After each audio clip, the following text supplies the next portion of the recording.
अगर किसी अन्य अच्छा, राज्य में मुझे कहीं पे बोलने नामों तो पे कोई दीजिए। आपने तो बहुत बोल लिया, मुझे दूसरे का भी तो सुनने नहीं, का आपको आपको आपको कैसे हंसी आ रही है सुधांशु मैं मित्तल बता तो जी? दूं, मुझे आपको बोलने कैसे तो दे। हंसी आ रही है? आप लोग इतने बौखाए क्यों हैं? 27 lakhs, अरे भाई, 27 lakhs, ये तो my कमाल है। fellow citizen, can my I fellow speak? citizen, can I 27 lakhs speak? उनका डू आई नाम हैव अ राइट मिटा टू दिया गया। स्पीक? आपको हंसी आ रहा है? ये डेमोक्रेसी आई है? Can speak. Can I speak? ये डेमोक्रेसी है? ये कैन आई 27 स्पीक? लाख आदमी का नाम काट दिया गया, हंस रहे हो?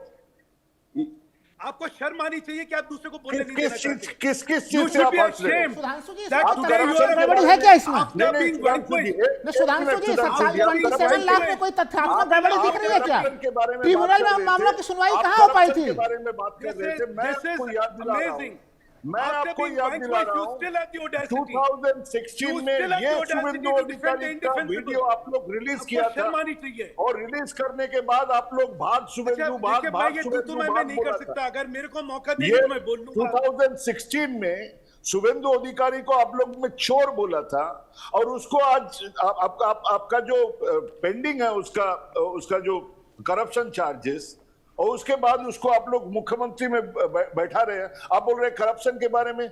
आप 27 lakhs बात दे दिए, उसको डिलीट कर दिए, उसके बाद आपको हंसी आ रही है। मैं बंगाल से हूं, मेरा फेलो सिटीजन है 27 lakhs। मुझे दरकार नहीं, ये ममता बनर्जी और ये बीजेपी भाड़ में जाए।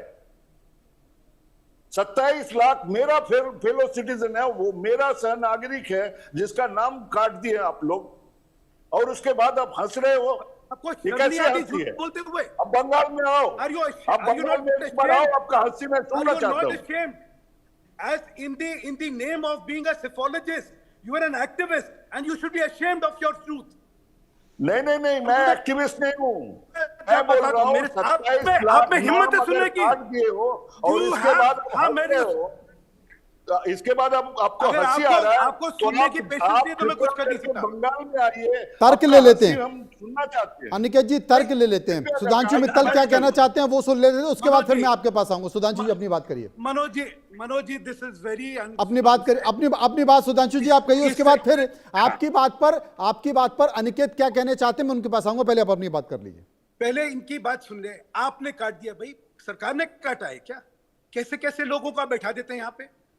अब मेरे पे कैसे उंगली उठा सकते हैं? इलेक्शन कमीशन एक निष्पक्ष बॉडी है, एक इंडिपेंडेंट बॉडी है, उसमें हमारा क्या कंट्रोल है? और उनकी सारी जो भी उन्होंने करा, that has been scrutinized by the Supreme Court. 27 lakh रुपए जो वोटर कटे, वो मेरे वोटर नहीं है क्या? आपने तो देखिए, ये इनका बायस होता है कि जो वोट कटा वो ममता का वोट था। कैसे था भाई ममता का वोट? आपने कैसे ये इसका आकलन करा? मेरा भी वोट था वो। 27 लाख कटा, एक निष्पक्ष बॉडी ने निर्णय लिया, कोर्ट ने उसमें फैसला करा, उसमें मेरी क्या है? मुझे तो ये पता है कि बंगाल की जनता ने किसको वोट दिया। मुझे वोट दिया, भाजपा को वोट दिया। किसको हराया? ममता को हराया, ममता की पार्टी को हराया। और आप जो है मेरे पे उंगली उठा रहे। आपको तो शर्म आनी चाहिए मेरे पे उंगली उठाते हुए। आपको खुश होना चाहिए कि आज बंगाल की जनता ने अपने को आज लिबरेटेड हुई है एक कम्युनल रैंक कम्युनल पॉलिटिक्स से, एक करप्ट पॉलिटिक्स से। अनिकेत जी अब जवाब दे दीजिए। जवाब और ये किस तरह के पत्रकार है जो मेरे पे उंगली उठाते हैं? अगर वो रुके तब तो जवाब दूं। जवाब दे दीजिए। अरे बड़ी जल्दी आपको याद आ गया जब आप बोले थे, तब आपको ध्यान आया कि आप कितना बोल रहे थे। अगर वो रुके मनोज, तब तो मैं जवाब दूंगा। रुक गए, बोलिए। जैसे ही SIR चालू हुआ, शुभेंदु अधिकारी ने साफ बोल दिया था कि भाई 1.5 करोड़ नाम कटना चाहिए। 1.5 करोड़ नाम अगर डिलीट नहीं होता है तो वो SIR नहीं है। ये निर्वाचन कमिशन निष्पक्ष है। निर्वाचन कमिशन सारा आप बात मत कीजिए बीच में। आप बात मत कीजिए बीच में। आप बात मत कीजिए बीच में। अरे आप गलत बोल रहे हैं, आप गलत। अरे कम से कम इतना तो होना चाहिए आदमी में। अरे बड़ी जल्दी आपको याद आ गया। आप इतना सीख दे रहे हो, बहुत जल्दी याद आ गया। अच्छा अनिकेत जी, आप जिस बात का जिक्र कर रहे हैं कि शुभेंदु अधिकारी ने ये कहा कि 1.5 करोड़ वोट कटना चाहिए, इस तरह का कोई सार्वजनिक बयान था? बात खाली ये नहीं है, मैं ये पूछ रहा हूं कि ये निर्वाचन कमीशन सरासर वो एक इंस्ट्रक्शन पर काम कर रहे हैं, और कहीं नहीं हुआ भारत में जो नाम यहां पर काटा गया है, कहीं नहीं हुआ है। और वो काटा गया है। मैं नहीं बोल रहा हूं कि ये लोग बीजेपी के थे या TMC ये के लोग टीएमसी के थे। हाँ। और टीएमसी चला गया तो चला गया, बीजेपी आया तो आया, मेरा कुछ नहीं है। हाँ। मैं बोल रहा हूं कि 27 लाख लोग अगर इस चुनाव में पार्टिसिपेट नहीं कर पाए हैं, अगर उनका नाम डिलीट हो गया है, अगर उनको इस चुनाव में पार्टिसिपेट नहीं करने दिया गया है, तो ये चुनाव है ही नहीं।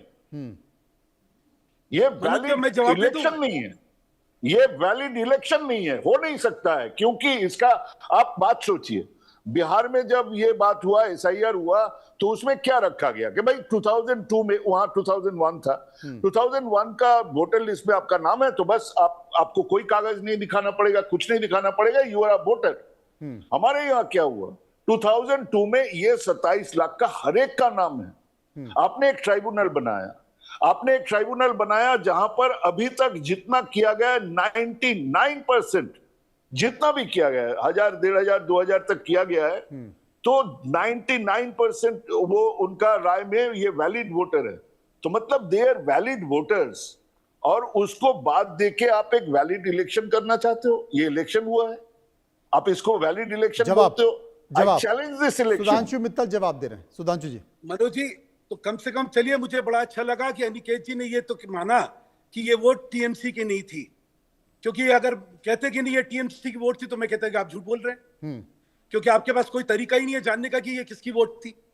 अब ये 27 लाख वोट जो है नहीं पड़ी, उसके लिए भाजपा तो जिम्मेदार हो नहीं सकती है।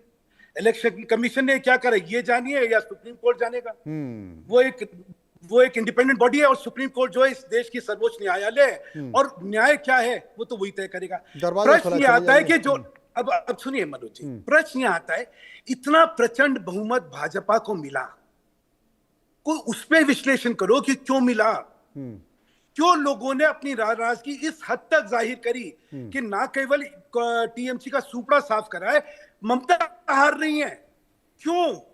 क्योंकि 5 साल का क्या कार्यकाल रहा वो देखना चाहिए। इसमें देखिए 2 चीजें हैं, और जो देश के लिए बहुत महत्वपूर्ण है, ये सिर्फ वेस्ट बंगाल की नहीं है, 2 चीजें देश के लिए महत्वपूर्ण।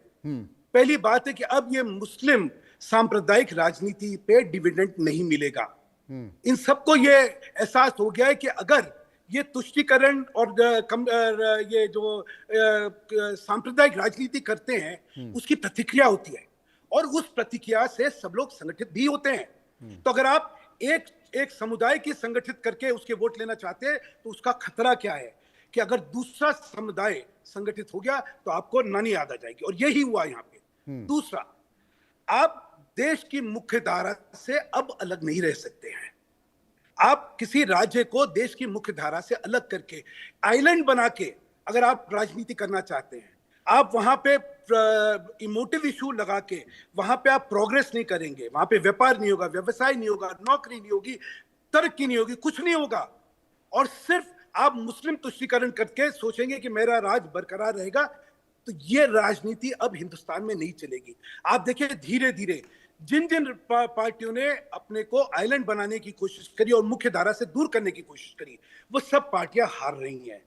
तमिलनाडु में यही हुआ, आज बंगाल में ही हुआ।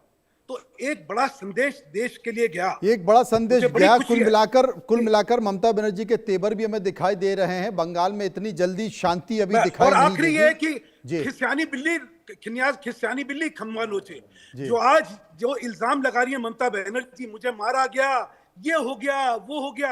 अरे सारा 15 साल तक तो आपने यही करा था। अब आपको हारने के लिए कारण क्या ढूंढना है, आपने ये निकाल लिया। खिसियानी बिल्ली और क्या कहेगी?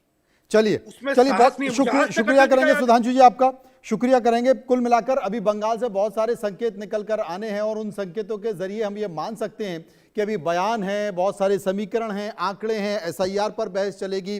बहस इस बात को लेकर भी चलेगी कि क्या चुनाव आयोग ने कोई हेराफेरी तो नहीं की है। मामला सुप्रीम कोर्ट भी जाएगा, लेकिन इन सब के बीच शपथ ग्रहण समारोह भी हो जाएगा। और शुभेंदु के तौर पर, क्योंकि उनके कार्यकर्ता मांग कर रहे हैं, और भवानीपुर से जैसा कि ममता बनर्जी हार रही हैं, तो पार्टी को पता नहीं पार्टी चाहेगी नहीं चाहेगी, विधायक दल संसदीय दल फैसला करेगा, लेकिन शुभेंदु अधिकारी तो मुख्यमंत्री बनते दिख रहे हैं। तो क्या वो मुद्दे खत्म हो जाएंगे, वो बातें खत्म हो जाएंगी जो अब तक धुएं के तौर पर उठ रही हैं? एक संक्षेप में कुछ कहना चाहते हैं अनिकेत जी, जल्दी से बोल दीजिए, समय खत्म हो रहा है। 2016 में इनको चोर बोला गया था, बीजेपी ऑफिस में बैठकर वीडियो दिखाया गया था जिस वीडियो में शुभेंदु अधिकारी पैसा ले रहे थे। आज वो गंगा जल से धो के मुख्यमंत्री बनेंगे। I congratulate him. चलो भाई, चोरी का वो तो नहीं आया, मतलब उसका जांच तो नहीं हुआ, लेकिन कम से कम चोरी रोको। और मैं देखना चाहता हूं कि यहाँ बीजेपी आके क्या करेंगे। अगर कुछ करेंगे तो हम लोग पत्रकार हैं, हम लोग स्वागत करना चाहिए। अगर कोई अच्छा एक छोटा जवाब, एक मेरा भी बहुत छोटा, जल्दी हाँ जल्दी, बहुत छोटा। जिस ममता बनर्जी को राहुल गांधी ने सबसे भ्रष्ट प्रशासक का, सबसे भ्रष्ट चीफ मिनिस्टर का, वो जब अब राहुल गांधी के साथ गलबैयां करेंगी तो मैं इन पत्रकार की प्रतिक्रिया देखना चाहता हूं। तब मैं इनकी आवाज सुनना चाहता हूं कि ये कहे ममता बनर्जी ये कैसे कर रही है? जिस आदमी ने तुम्हें चोर कहा है, भ्रष्ट कहा है, तुम उसके साथ कैसे खड़ी हो सकती हो? मुझे लगता है कि बात निकलेगी तो फिर निकलती चली जाएगी और खिंचती चली जाएगी। बहुत बहुत शुक्रिया करना चाहते सभी लोगों का जो मेरे साथ बने हुए थे। कुल मिलाकर रुकेंगे या कुछ पलों के लिए, वापस हम आएंगे, एक बार फिर से वापस आएंगे, चर्चा इसी मुद्दे को लेकर करेंगे।